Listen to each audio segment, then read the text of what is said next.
Studies have shown that the more verbally aggressive you are, the less people tend to like you. My name is Ashley Torres, and the topic I chose for my presentation is verbal aggression.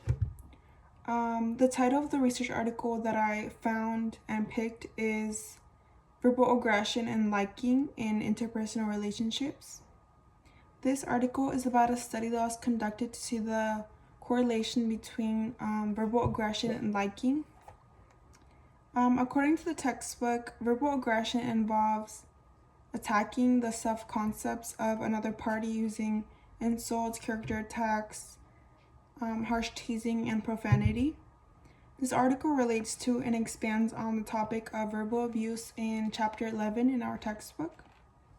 The textbook describes verbal abuse as a pattern of speaking that includes specific intent to demean, humiliate, blame, or even threaten the relational partner. The researchers' hypothesis was that a negative relationship will exist between the perceived verbal aggressiveness of an individual and liking of an individual.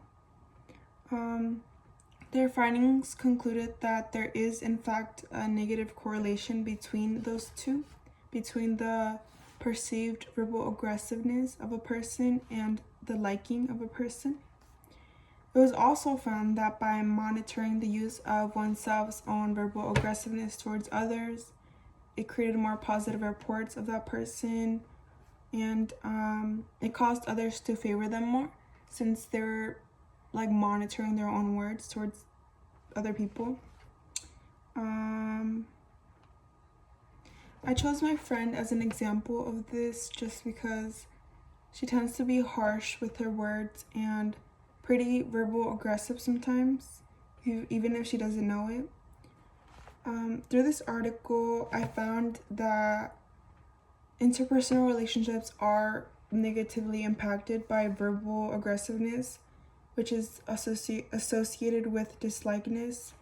I was also able to learn that this is something that people can change if they just monitor their own words. Overall, I think that you should just be more aware and careful of the way you act towards others and what you say to other people.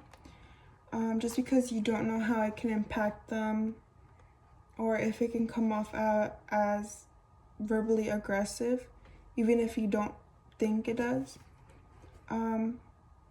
I also think that this concept of verbal aggression can apply to any type of relationship, not just friendships.